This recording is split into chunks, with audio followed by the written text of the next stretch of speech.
Hey guys, welcome to my channel. My name is Valentine Lister, and today I'm going to talk about getting off of social media and encouraging you to make the step to get off of social media if you've been thinking about it. I don't know, since I've gotten off of social media and told people about it, I don't know how many people I've told that and people are like, I really want to do it, but they just haven't like taken that step.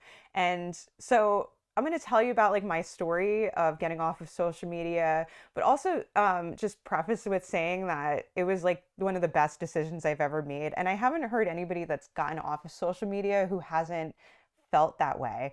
And I think more people should be doing it because it's not good for you to be on it. Um, so so I'm going to tell you my story today, and hopefully it will give you like some inspiration to make like that final push. And I just want to give a quick introduction if you don't know me. Again, Valentine Lister. I'm a professional astrologer and tarot card reader. And I do videos on spirituality. And I do feel like this social media thing is very much tied into your spirituality and like your mental health is good. Like getting your mental health in place is part of spirituality. It's part of what spirituality does. And so I do videos, I do weekly forecast, like tarot and astrology forecast. And I also do, I'm teaching tarot right now, but I do videos on spirituality like this one from time to time when I'm feeling inspired and I'm super hot on this topic. So let's get into it. Okay, so with social media, I mean, I think like most people, I didn't really see the appeal of social media at first. Maybe some of you did, some not. I mean, I used to love MySpace like back in the day. I think that was like 2004, 2005 when I was in college. And I liked it because it could show your individuality. You could put up like blog posts, you could put music that was special to you, you can connect with people. And I really liked it and I enjoyed it. And then, then Facebook came along and I'm like, I really don't like this. You needed a special invite. But I got on it and I fell into the trap of everybody's on it. That's where you connect with people. I need to be on there too. And I think that's most of the reason why all of us are on it is because we're like, well, our friends are on it. So how are we going to connect with them if we don't go on it? Um, and so, like everyone else, over the years, I've spent lots of time on Facebook, a lot of time mindlessly scrolling, looking at people's lunches or where they went, and not really like fully connecting with them, and also falling into like, oh, everybody else's posts look so great. Like, why does my life not look like that? Knowing that most people don't post like when they're going through a crisis moment or having an argument with their spouse. They're not taking pictures when they're crying so much that their eyes are swollen and they feel like a lack of meaning in life. Like, no, what people do is a pick me up is they like put their makeup on, smile, and go, my life is great. And then that's translated as my life is actually good instead of like actually like dealing with the problem. And I'm guilty here. So, the reason I actually got off of social media is that, a few years ago, this ties into me starting my tarot and astrology business. I was going through a real crisis. I had gone through a divorce and I was looking to getting back to work. And so I was at a job, I was in the mental health field as a counselor, and I was still like not feeling it super fulfilling. I think one of the things, while I love mental health, I loved working with people, um, was that I I felt it was kind of isolating, and that might seem odd, but when you're working just one-on-one with people with mental health, it can be very isolating. It's just you and that other person, and there's not a lot of interaction with coworkers because you're in sessions like most of the day. And it really tends to be light on the staff because you don't need that many people to see a client to work in mental health. Um, and also, you can't connect with that client beyond the session. So there are like professional standards, and like you have to set a boundary. You can't connect with that client beyond that session to see how they're doing and have kind of a mentor type relationship in general. Like, So it's very like limited and isolated. So I felt like also it's not like natural. Like if you work with people in other settings, like if I have a session with someone, I'm still going to hold professional boundaries. Like that person is still my client, but it's not as big of a deal to like, get an email from the client or give them some advice. It's a more natural, like business type of relationship. Where there, where like there's more of a free flow, and maybe you would have like a mentor, like if um like it's easier to like network with people because you don't have like as much of an issue with I don't know. I don't know what I'm getting at, but basically, like you can strike up friendships with people, um, like in a more natural way. Like if you're like running a store or running a business, and of course, I'm going to keep boundaries with people. Like, I'm not, like professional boundaries. Anyway, you get what I think you get what I mean, right? Um, and I also like more of a social aspect. So that's part of why I'm on YouTube, because I'm able to like put things out there and socialize in a larger community. While I also have three young kids like that are, that I'm home with, so it's hard to get out. So this is a great way of like being able to contribute to a community and socialize. But I'm getting off the topic. So basically, I wanted to shift careers. And I also felt like my spiritual practices were super important with not only my mental health, but what could be done for people to heal and feel whole, like, and for their mental health. I feel like spiritual practice is super powerful. And I've always felt called to like teach spiritual practice. And to like use spirituality and spiritual practice in like a setting. So I do consider like astrology and tarot as spiritual practices, and I use them as guidance to help people navigate their life with a larger meaning and purpose. So like with mental health, you can bring up spirituality if that client is open to it, but that's something where you can't necessarily bring it up as a given. And for me, spiritual practice is such, and spirituality is such a core of who I am. I needed to be that. It was a given that like spirituality and like larger meaning and connection to that is really important like to our life journey. And so originally I thought I would do spiritual like life coaching. And I happened to be, and then I started getting into A Course in Miracles community, which it's not a practice that I use right now. It was helpful for me at the time, because I was also going through my own personal crises. I moved in with my in-laws. I was having trouble in my marriage. I had just had a baby and I was a wreck. And so I was in a very vulnerable position. And so this is one of the reasons why I did end up getting off social media, why I was super negative. Because if you're in a vulnerable position, it's now being shown that Facebook knows that, and they help people prey on that vulnerability. So, being in a spiritual community, I had a friend who was a spiritual life coach, and I thought, well, I could do this. I have a counseling background and I know how to work with people, and I could do that from a spiritual perspective. And so I started getting like business advice, or I was looking for business advice. And so the spiritual group I was part of, the person encouraged me to sign up for a course that was like part of this famous like life coaches like business. And it was a bad decision for me to sign up for it. And if you start a business, you'll probably make a lot of bad decisions and bad investments. I mean, part of it, you're going to take a risk, so that's okay. But I started to get into, because I was in such a vulnerable place and I was connecting to this community and then getting into these like business life coaching communities. I started to feel a sense of community that was really not healthy for me, because generally like what people wanted was for me to like give them money, pay them for coaching, and I was seen as like a potential client. And so I'm also guilty of like taking advice to do that to other people. Luckily, I was like super unsuccessful with like selling life coaching to anybody. So that didn't end up being like a problem for me like long term. Um, but I kept signing up for these courses and business courses and life coaching, which was not smart, right? There are other ways like that, other things that I could have been doing to invest in my business. that I wasn't doing at the right time, because these are basically like change shifting your mindset around money. And that's not, sorry, but that's not the same as like practical advice for how to run a business and run marketing. It's just not.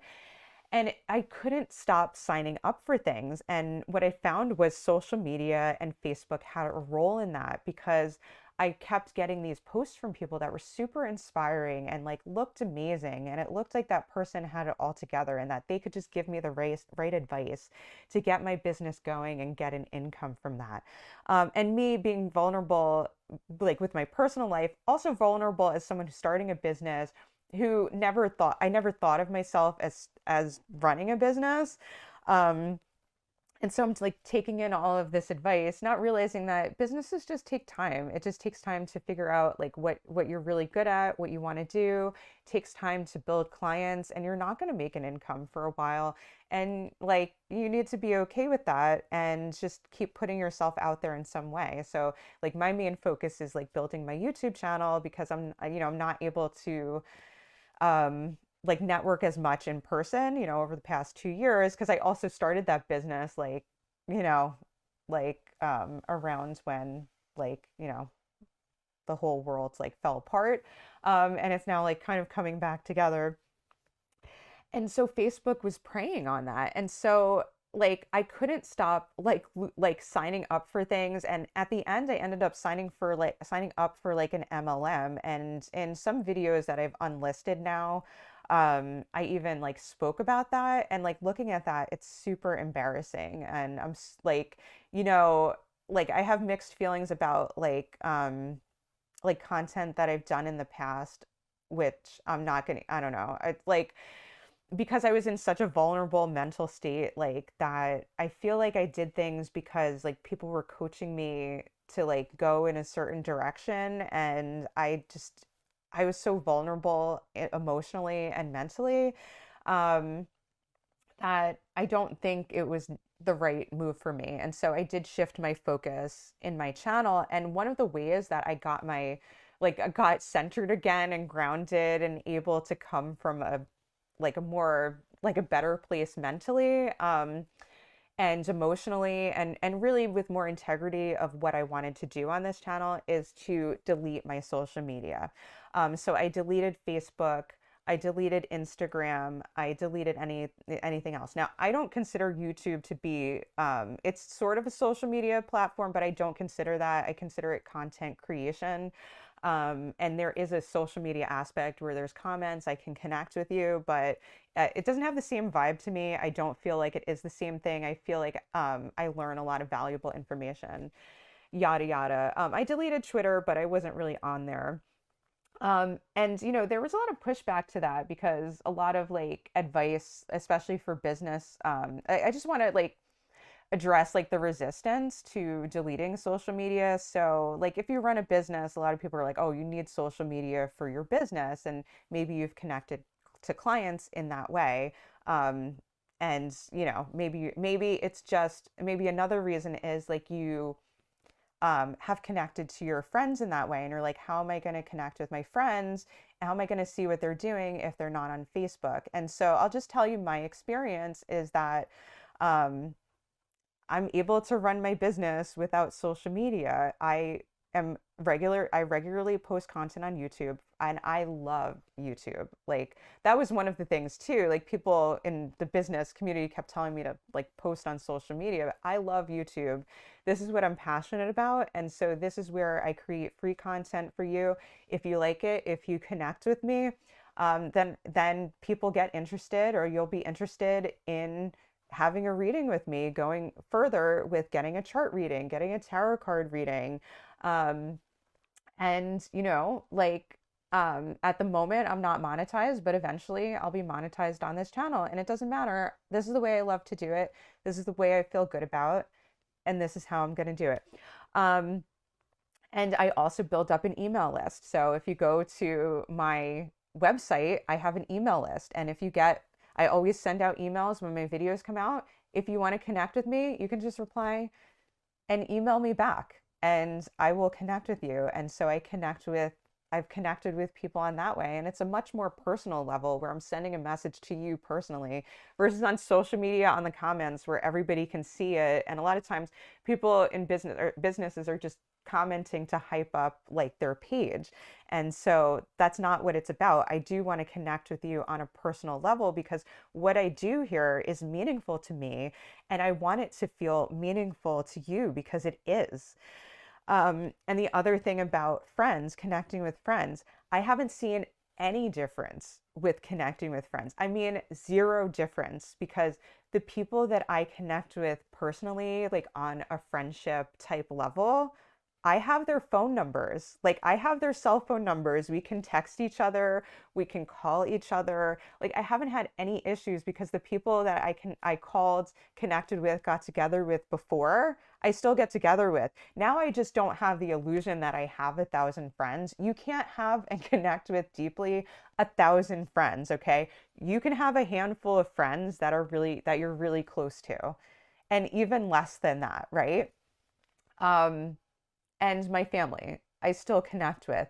And so, like, the only thing I miss are some of the posts, and like, my mom sends them to me on text message or email, or I can call them, or I can ask them for pictures. There's also things like Google Photos, where you can connect. That's one of them. There's so many ways you can do. You can get photos and things, but there's other ways to post photos. Like, you can text a photo, use Google Photos, whatever, and let your family and friends know, like, I'm stepping away from social media. I don't think it's good for me. I don't want to be here anymore. And like, this is the way you can share with me. And so you may miss out on some things, but I found, like, the people you're really connected to will make an effort to share those things. And it also, like, gives you more motivation to connect in with them and see what they're doing, instead of very superficially, like, making a comment here and there, but you're not having a conversation with them. And I think that can be problematic. Um, so that's my experience with social media. And so this is just my encouragement that if you don't think it's good for you mentally, emotionally, spiritually to be on social media, you can get off of social media. You can delete your accounts. And I think the best way is you can let people know that you're deleting them and let people know alternate ways that they can connect with you, so that you can continue to connect in the future. Find alternate ways of communication that you feel good about. I really feel strongly about using an email service because the thing is, too, if you're making friends, or running, whether it's connecting with friends or a business, Facebook can deactivate your account. Instagram can deactivate your account. Like, your contacts are not your contacts. If you have somebody's email address or if you have an email list, that is yours. You can take that with you. Your email service doesn't own the names and the information. You own that information. Yeah, so let people know that you're coming off, let people know the reasons why and how they connect with you. And you'll be surprised at how many people that come to you and be like, I want to do this too, and that support you in doing that. And at the end of the day, Facebook, Instagram can have these, like, predatory practices, or Twitter too. Like, they can have these predatory practices, but at the end of the day, you're responsible for your mental, emotional, spiritual well-being. And so if you think that social media is harming these, like, things, you have the responsibility to get off of it yourself if you know that if it's not a good thing for you.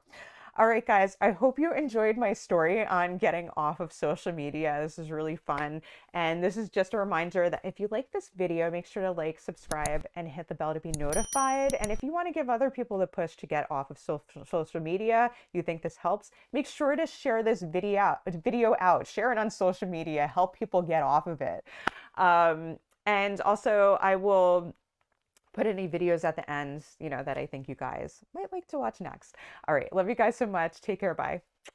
If you like this video, make sure to like, subscribe, and hit the bell to be notified for whenever I release a new video every single week.